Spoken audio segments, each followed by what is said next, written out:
Hey, soccer fans, Nick back with the Feed the Fire podcast, where we're talking the Chicago Fire and Major League Soccer. It's been a couple weeks since I put out an episode. It's nice to be back talking with all of you. Ended up taking a little bit of a spring break. I took the family down to Puerto Rico with some friends of ours, spent a few days enjoying the sun, the surf, the sand, and all the sights and sounds that the Caribbean island has to offer. Had a really great time. But now we are back. We're in the full swing of things. Work is back in full chaos mode. Family is back in full activity mode. And we are now finally back into Major League Soccer mode, getting ready for the Chicago Fire's next matchup this weekend at home against Nashville. But first, we got to take a little bit of a look back and see what happened at the last Fire match. A big win, a win the Fire really needed against a bad Philadelphia Union team. So we're going to take a look at that game. We're going to take a look at some of the stats, hear from John Donovan, and then we'll end up with a little headlines from around the league. To kick things off, let's take a look at the power rankings post this Philadelphia Union win. The Chicago Fire, according to the writers at MLSsoccer.com, now sit in 13th place in the power rankings, up 4 from the prior week, and they say that the Fire get a much needed 3 points at Philadelphia over the weekend. 2026 hasn't been the leap forward Chicago had hoped for so far, but at least they bounced back from a rough home loss to DC United. I thought we would be done with that one. There are plenty of teams in the East who would love to have 7 points right now, and now the Fire have a break to regroup and get ready for a visit from Nashville. So that break was just this past weekend for the international break. We saw the United States put on a less than ideal performance against Belgium, I'll say. And without getting too much into that game's detail, we do see the Chicago Fire's Chris Brady earning a call-up. He was on the bench for that game as one of the reserve goalkeepers on the squad. Matt Turner ended up with the start. And hopefully after dropping 5 goals, or giving up 5 goals, I should say, maybe Brady gets a chance to break into that starting matchup for the U.S. next friendly. I think they're playing Portugal next. And then they have a couple other opponents in June as they get ready for World Cup 2026, which, wow, that's going to be here before you know it. But anyway, the Chicago Fire have moved up into 13th in the power rankings. What was nice, I looked at the Philadelphia Union little blurb, and the second part of it says their latest loss came against Chicago in a game where the Fire consistently outcreated them. Consistently outcreated? Yeah, maybe I'll give that, but it wasn't like the Fire had some sort of dominating performance. The Fire, honestly, I think the Fire should have a lot more points at this point in the season, considering the teams that they have played. The Fire are sitting on 7 points after 5 games. They have 2 wins, 2 losses, and a draw. Now, we've got to remember their opening day in Houston come from behind loss 2-1 to Houston, the Houston Dynamo. They defeat Montreal. They draw Columbus in Columbus. I'll give you that one. I'll absolutely take the win at Montreal. That's versus Montreal. It should have been that way. But that 2-1 loss to DC United, that should have been a win at home. The 2-1 loss at Houston, look, they were up. The Fire were up 1-0. Were they? No, they gave up the tying goal right before the half. But you should at least draw that match. It's opening weekend. It's away. You should be able to take advantage of it. You're bringing back a lot of what you had last season. Yeah, there were injuries. Yeah, there were lineup changes. You still should take a point from Houston. And that 2-1 win against Philly, not a big enough gap, not a big enough margin of victory for me. And we'll look at the stats. We'll hear what John Donovan has to say to see if that agrees with my initial impression that the Fire should have had a much more comfortable win against the winless and pointless Philadelphia Union. I mean pointless in the fact they don't have any points on the season. Not that they shouldn't exist as a team. Okay, let's not mix my words here. All right.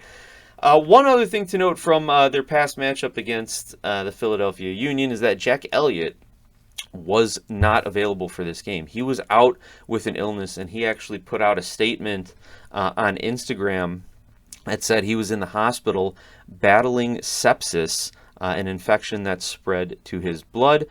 This was, I want to say, on March 19th, he put this out, and he says, "I'm now home with my wife and daughter, recovering and thankful to be reunited. The doctors called it a perfect storm of circumstances and a lot of bad luck, but they're confident I'll make a full and speedy recovery."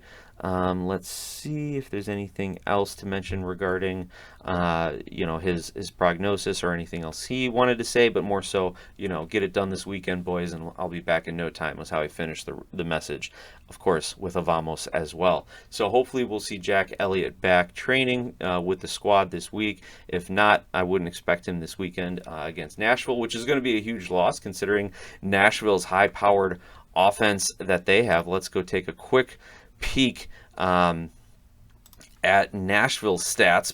We're not going to do a full preview this episode. We'll save that for the next one. But they've got 4 wins and a draw, 13 goals scored, 2 allowed. So they have a very, very high-powered offense. So we would need Jack Elliott back.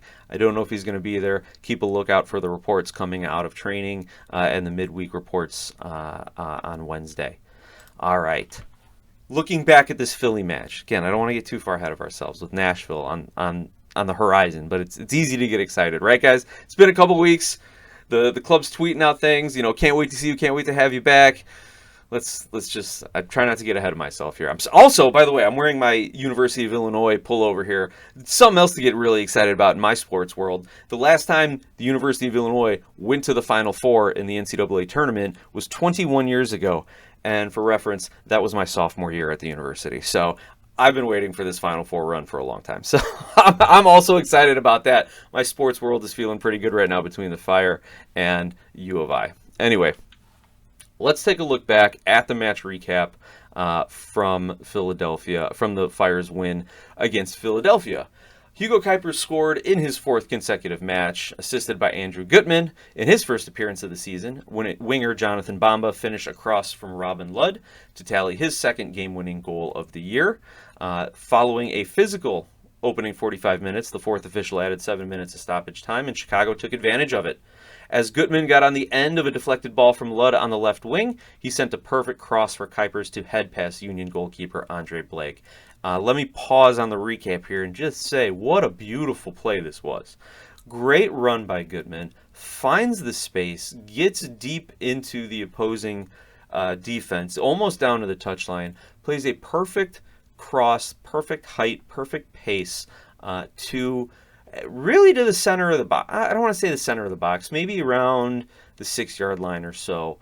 But it's right where he expects his striker to be, and the chemistry between Gutman and Kuipers has been building for 2 moments like this, and it's fantastic to see. And Kuipers made the exact run. He timed it perfectly, accelerated right when he needed to, met the ball at the height of his jump, and just banged in this header. Blake had no chance to stop this. So this is something I hope to see a lot more throughout the course of the season. I would love to start seeing Barroso make these plays from his right back position and start catching Bamba or Kuipers making these runs into the box like that. But we'll see how the chemistry develops with the players on the right side of the pitch.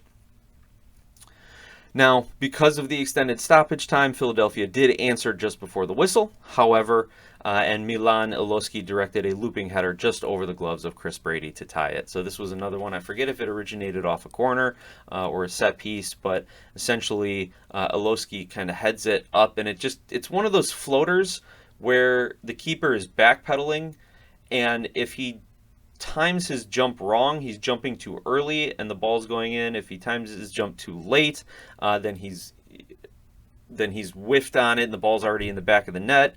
Or I shouldn't say whiffed on it. If he jumps too early, he whiffs on it and the ball floats in over him as he's coming down. If he jumps too late, then he's already inside the goal line because he's backpedaling. So it was a tough situation for Brady. But what I would have liked to see out of the defense is just boot the ball, clear it out, right? But out of Brady in this circumstance, I would have liked to see him just back up to the goal line and then just kind of get big on the goal line. Like, you can't backpedal any further.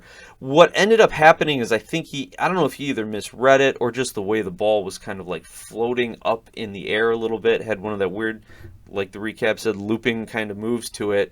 And he had kind of jumped back and couldn't hit it. I would have loved to see him backpedal quickly, recover to his goal line, and then try to make the play rather than jumping back. But you know what? That's why I never played goalie at the highest level. So I'll give him the benefit of the doubt and just call this one of those fluky, unlucky kind of goals. Even though there were probably a few things everyone on the defense could have done a little better to prevent it from getting to that point. Continuing on here, Chicago got on the front foot to open the second half, earning a goal in the 58th minute, as the article says, for effort. On the counterattack, Kuiper sent a through ball to an open Lud on the right wing, who spotted an open Bamba on the left and sent a well-placed ball across the 6-yard box. The Ivorian winger volleyed it home to finish the scoring in the match as the Fire backline held off the Union's response to take 3 points on the road. This was a really good goal by Bamba. Good counterattacking goal. You had the Philadelphia Union defense very disorganized. Lud was able to get the ball across, and Bamba, it was an open net at the back post, but it's not an easy finish. He did have to really get his right foot up and really balance his body. So credit to him having just that cool, calm poise. Probably something he's done 1,000 times in games before and 1,000,000 times in training before. But then to be able to execute it in the moment for the game winner, kudos to Bamba. Hopefully he continues his a better run of form than we saw a little bit last year, and hopefully he can continue to get on the score sheet. A few notes from this matchup. Kuiper started his fourth match and gets his fourth goal of the season. So 4 goals in 4 games for Kuipers, though I believe at least 2 of them I think are penalties, but still, goals are goals, right? Got to convert. He earned the one and had to convert it.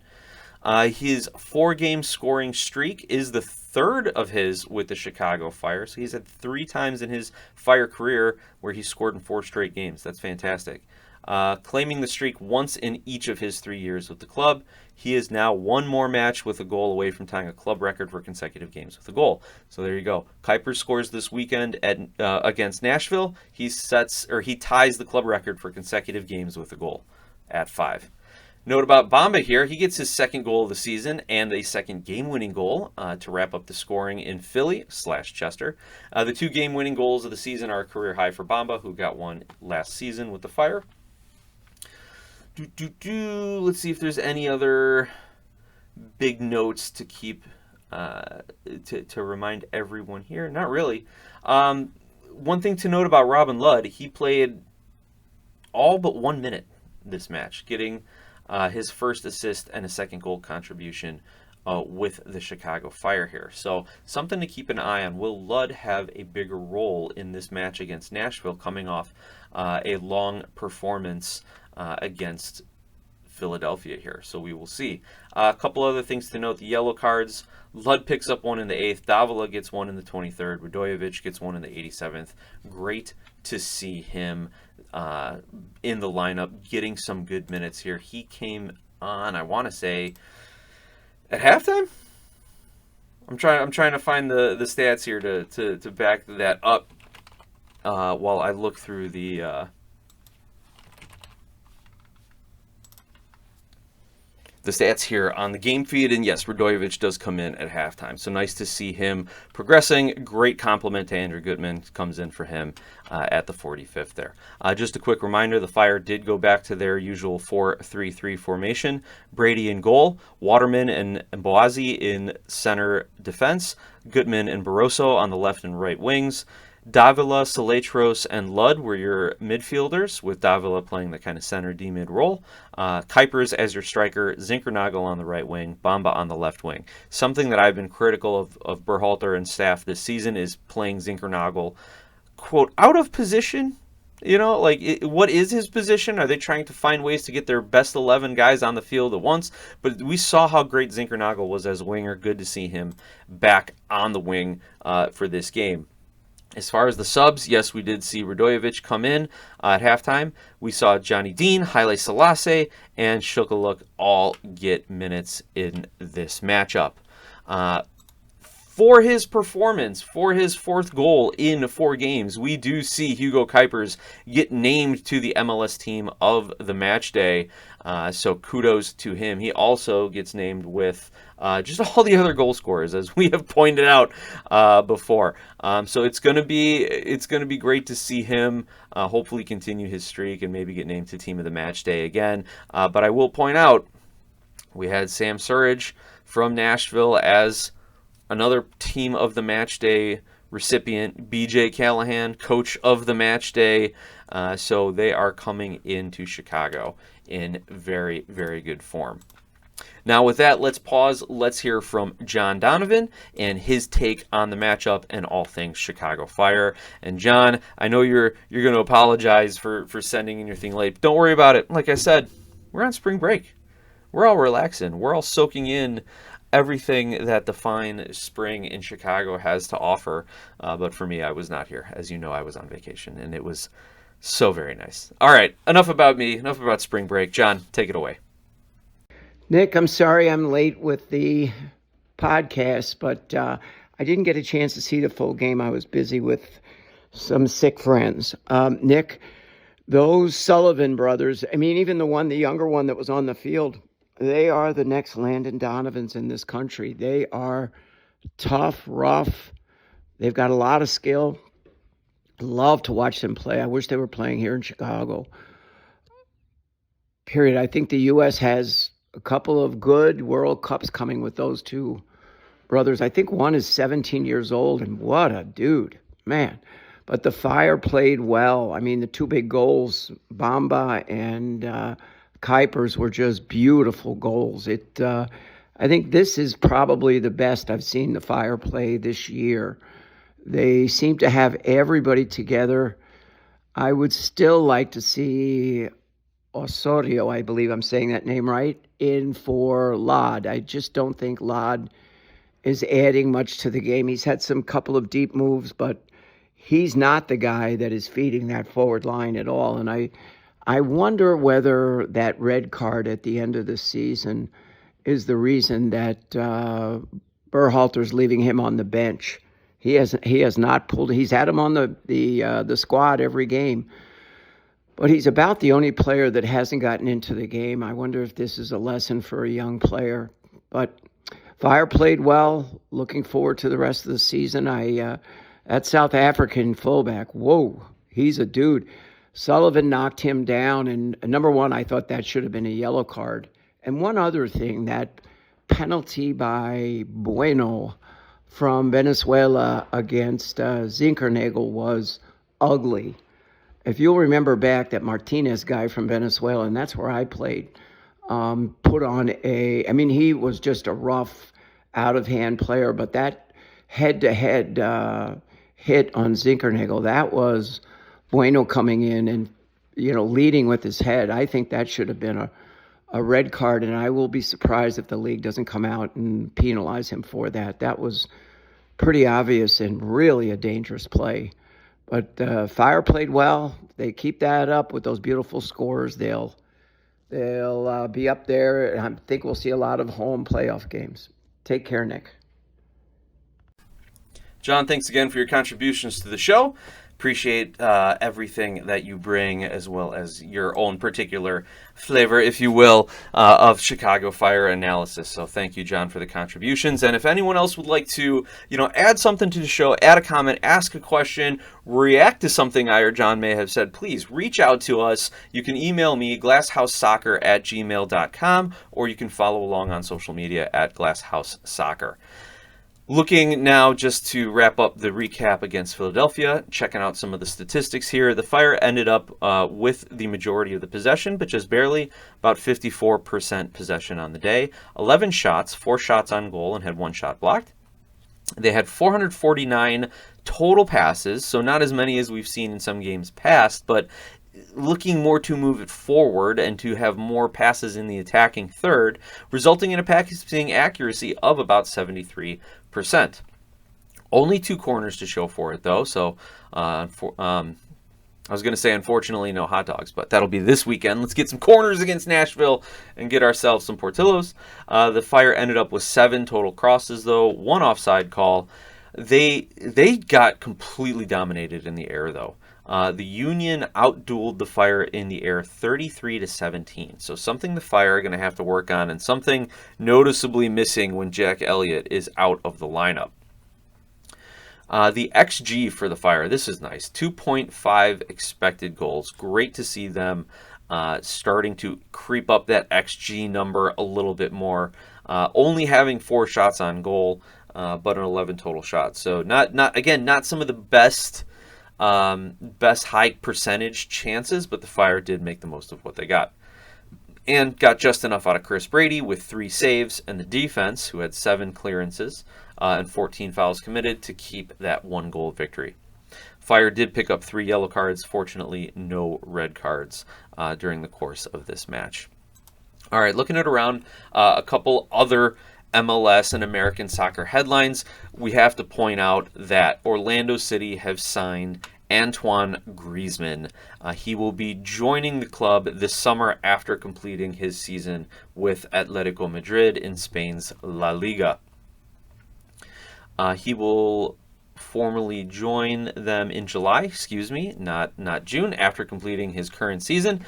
He has been long rumored to be with MLS, and is under contract through the 2027-2028 MLS season with an option for the 28-29 season. He will be signed as a designated player.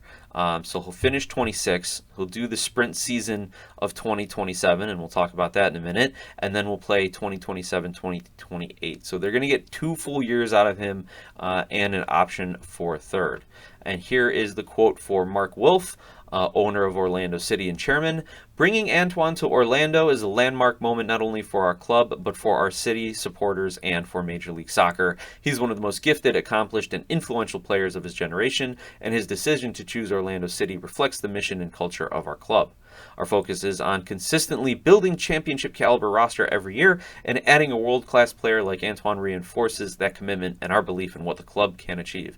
I'm going to maybe quibble a little bit with building a championship caliber roster every year. Doesn't seem like they've done that in a long time, but this is a big signing for them, if only for jersey sales. Let's be honest. There's going to be a lot of jersey sales going on in Orlando and around American soccer fandom, but we'll see what Griezmann can actually bring from a goal scoring perspective and an offensive creating perspective to Orlando City.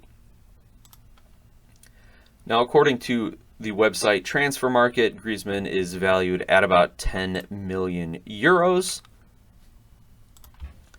which is about 11.47 million US dollars. And this season, he has participated in a number of La Liga matches, Champions League, Copa del Rey, Supercopa. So he's been putting in a lot of time for Atletico Madrid, though we've seen in some recent seasons him being more of a super sub, coming off the bench, so to say.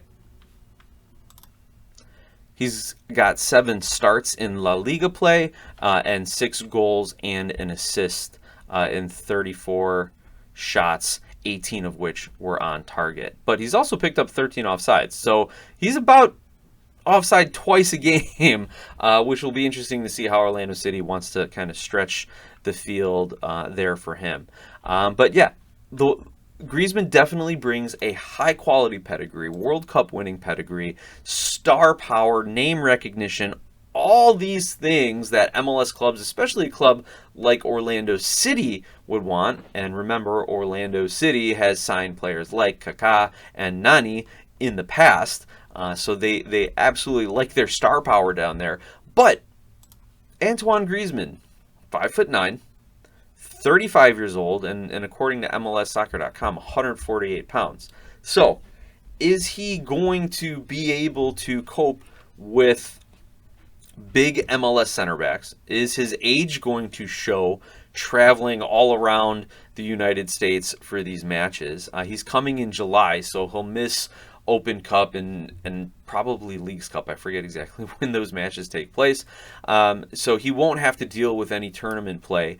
He'll just be in for the regular season, it looks like. But that's going to be my question mark. Now, of course, we know Griezmann is a proven talent here, and we've had the same question marks around guys like Miami's roster with Messi, Suarez, Busquets, Alba. Can those guys come over and hang at their seemingly end of their career, right? And they certainly have proven it. So I would assume that Griezmann is going to conduct himself in a manner that Orlando City would like, where if he's not starting every match, that he's scoring most matches, right? And giving them a huge attacking option, someone that the defense has to focus on, opposing defenses have to focus on, and allowing kind of their playmakers to be able to work more freely. But yeah, just banging in some goals and generating some interest on a team who's already fired their coach. So, the question marks, though, remain. Will age and travel and the different style of play in MLS catch up to Griezmann? Will he have the correct mental attitude in order to overcome any of the unique challenges of playing in Major League Soccer? So let's keep an eye on that. Let's just a couple other notes on Griezmann here. He is Atletico Madrid's all-time leading scorer, 211 goals, 97 assists in 488 matches.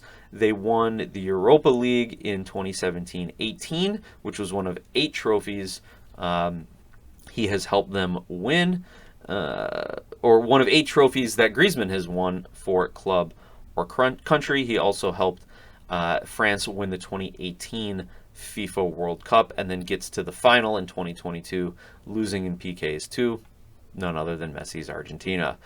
All right, he will be the third DP for Orlando City, along with Croatian international Marko Pasalic and Argentine international Martin Ojeda. All right, and that is the update on Antoine Griezmann. So something to keep a lookout for when the Fire end up playing Orlando. Let me pull my schedule here and see when they will be playing Orlando City. Can I find it quickly without having you guys space out here? The Fire travel down to Orlando on August 19th, and they will welcome Orlando on October 28th. Wednesday night game, October 28th. Fire host Orlando City. So there's your opportunity to see Antoine Griezmann play. But I'm already looking at how I'm moving my tickets around. I don't think I'm going to make that game. Maybe I'll move him back. I don't know. We'll see. We'll see how badly the kids want to go see Antoine Griezmann. Anyway, one other update. The 2027 MLS Sprint season has been officially announced and officially named the Sprint season, as the MLS news communication says the fast-paced, high-stakes competition. Whoa, hey, bang, bang, quick, go. Yeah, like great marketing buzzwords here, guys. Let's just be honest. It is. I don't know how seriously fans are going to take it. I don't know how seriously players are going to take it, or organizations. Like, there are implications. It might be a good, if I'm a team that's been struggling at the bottom of the table for a couple seasons, maybe you look at this as a way to jumpstart something going forward for the new schedule, because there are stakes involved in it. There are still going to be Champions Cup spots awarded. There's still going to be other incentives to do well in the Sprint season. But we'll see exactly how that plays out over the course of the next year and the Sprint season itself. So here is the press release from MLS regarding the shortened Sprint season. As I've talked about in the past, MLS is changing to align with more European schedule, kind of a fall to spring league as opposed to a spring to fall league. They will start play late summer, and then will play up until mid-November, go on a break from mid-November to mid-January, and then play through the spring. So in order to accommodate that switch, they will be doing the shortened spring season, this 2027 MLS Sprint season, and it will launch their transition into a new summer to spring calendar. Sorry, I said fall to spring, they said summer to spring, as the league aligns itself with the world's top soccer leagues. The fast-paced, high-stakes campaign will kick off in February and culminate in the MLS Cup playoffs and MLS Cup in May. So February to May. It will still create an MLS Cup champion, but will have international implications, determining the qualification for the 2028 Champions Cup and Leagues Cup. The Sprint season will see each MLS team play 14 regular season games from February to April. Regular season matches will consist of intra-conference play, with teams facing each of their 14 conference opponents once, 7 matches at home, 7 matches away. So this is a strictly like a conference league until you get to the finals, until the MLS Cup. At the conclusion of the regular season, the top 8 teams in each of the 2 conferences will qualify for the playoffs. The postseason will be single elimination bracket format to determine the conference champion, and then the East and West Conference champions will meet in the 2027 MLS Cup. So yeah, they've got some nice bullet points here. And out of this tournament, out of the sprint season, 5 CONCACAF Champions Cup berths will be determined. 18 teams will still qualify for Leagues Cup, 9 from each conference. So they are not changing the qualifications in that sense. It's just a matter of the results are going to be out of a 15 game regular season. Did I say 15? 14 game regular season. 14 plus the playoffs. Let's see if there are any other notes that are there. No, they do have a pretty good FAQ on MLSsoccer.com if you want to go back and check that out.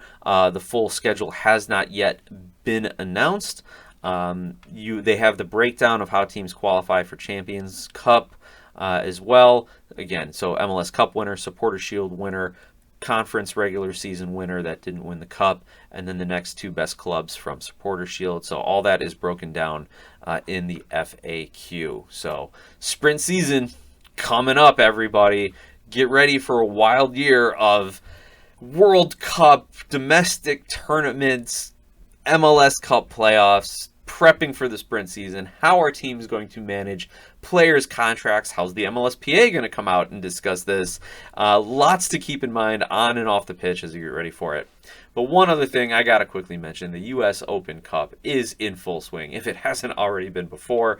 The next round of games starts Tuesday, March 31st, and we're seeing a lot of the USL top clubs getting involved and playing. We did see some upsets in the prior rounds. So matches on the 31st of March, Tuesday, and Wednesday, April 1st, all taking place. So with that, make sure you're soaking in all of that soccer. It's on Paramount Plus. It's on CBS Sports Network. I don't know if they still have them on YouTube. I know the earlier rounds were on YouTube. But take it all in. Enjoy it. I'm going to try and get a prep episode out for the Nashville matchup later this week. But if for whatever reason I don't, I will see you all at Soldier Field this weekend cheering on the Fire to a victory over Nashville SC. Let's go Fire.